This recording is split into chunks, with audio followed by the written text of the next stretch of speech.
नमस्कार मित्रों।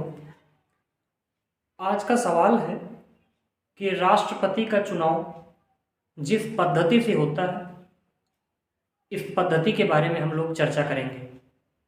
चूँकि मैं अभी संसदीय समितियों के बारे में लगातार चर्चा कर रहा था, परंतु एक मित्र हैं हमारे जिनका कल फेसबुक पे मैसेज आया मेरे पास पर्सनली कि भैया आप राष्ट्रपति का जो चुनाव पद्धति है, जिसको एकल संक्रमणीय आनुपातिक गुप्त मतदान प्रणाली कहा जाता है, इसको एक्सप्लेन करके थोड़ा सा हमें समझा दीजिए।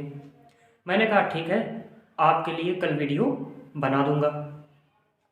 इसी के लिए मुझे एक छोटा सा वीडियो लाना पड़ा ये, तो हम इसमें समझेंगे एकल संक्रमणीय आनुपातिक गुप्त मतदान प्रणाली, जिसके तहत भारत का सर्वोच्च पद, जिसे राष्ट्रपति कहते हैं, का निर्धारण होता है, का चुनाव होता है। क्या होती है एकल संक्रमणीय आनुपातिक गुप्त मतदान प्रणाली? देखिए, चुनाव की दो पद्धतियां हैं भारत में।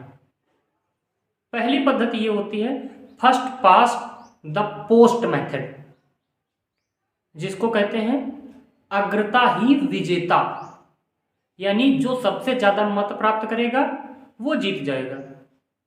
समानता इसके उदाहरण के तौर पर अगर लिया जाए तो ग्राम पंचायत का चुनाव, पार्षद पद का चुनाव, यहाँ तक कि लोकसभा का चुनाव। आप जानते हैं लोकसभा में जो पार्टी बहुमत प्राप्त करती है वो सरकार बना लेती है, जिसके ज़्यादा मत हैं वो विजेता घोषित हो जाता है। यही होता है। एक पद्धति तो ये हो गई first pass the post method, यानी अग्रता ही विजेता। दूसरी पद्धति क्या होती है? ये होती है एकल संक्रमणीय आनुपातिक गुप्त मतदान प्रणाली। इसका एक नाम और भी होता है,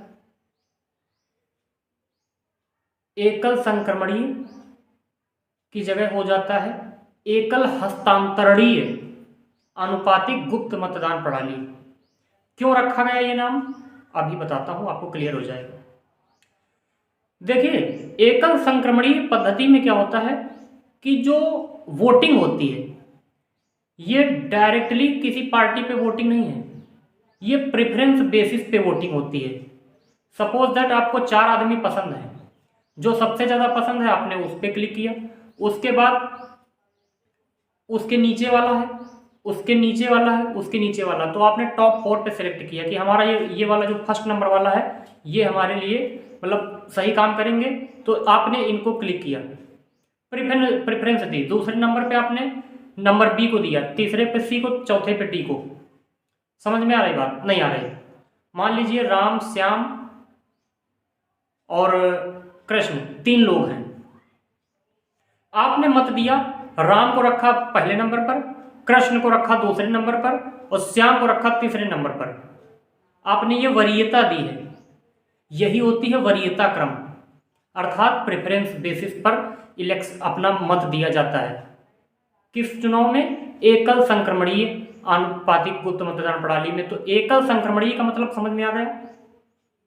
ऐसी पद्धति जिसमें वरीयता क्रम में मत डाले जाते हैं मतदाता द्वारा, इसको कहते हैं एकल संक्रमणीय। हस्तांतरणीय क्यों कहा जाए? एकल हस्तांतरणीय आपने अभी बताया सर।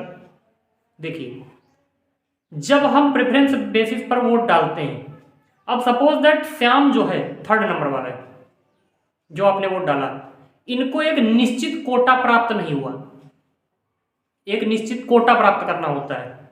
सपोज दैट अगर वो कोटा प्राप्त नहीं होता है तो इनके खाते में मान लो 50 वोट गए हैं। अब ये 50 वोट अन्य सभी सदस्यों में बट जाते हैं और इनको बाहर कर दिया जाता है, इनका काम खत्म। इसको कहते हैं वरीयता। जहां वरीयता दिए, इनके वोट वहां भी पहुंचे, दूसरे तीसरे वाले भी पहुंचे और इनका काम खत्म हो गया। क्यों? क्योंकि इन्होंने निश्चित कोटा ही नहीं प्राप्त किया। ये महत्व है निश्चित कोटा प्राप्त करने का। और यहां तक कि एक नोट डाल के अपने दिमाग में सेट करिए, आपको याद होगा कि अगर कोई भी उम्मीदवार एक निश्चित कोटा जो है या कुल मतदान जो है उसका 1/6 नहीं प्राप्त करता है, सपोज दैट 60 वोटें हैं पूरी, और 60 का वो अगर कितना है 1/6, अर्थात कितना हुआ 10 वोटें उसको नहीं मिली, तो उसको हर्जाना बनना पड़ता है। हर्जाना क्या, जो चुनाव की जमा राशि होती है वो उसकी जब्त कर ली जाती है। किसके द्वारा, कहाँ रखी जाती है जब्त करके, मोदी जी रख लेते हैं, नहीं, रिजर्व बैंक के पास चली जाती है। ठीक, तो आपको ये बात पता चल गई, निश्चित कोटा प्राप्त करना ही पड़ेगा, और इनके वोट भी अन्य सदस्यों में, अन्य उम्मीदवारों में बंट जाते हैं। समझ में आ गई। एकल हस्तांतरणीय पद्धति यानी वरीयता क्रम पे वोट दिया जाता है। अब मुझे लगता है मेरे मित्र को भी ये बात समझ में आ गई होगी, कोई भी किसी भी प्रकार की दिक्कत नहीं होगी। अगर आपका कोई ऐसा टॉपिक है जो बीच में आपको डिस्टर्ब कर रहा है, आप मेरे से बताइए, मैं छोटा सा 2-3 मिनट का वीडियो बना दूंगा, आपका डाउट क्लियर हो जाएगा। ठीक है, मिलेंगे हम लोग अगले क्लास में।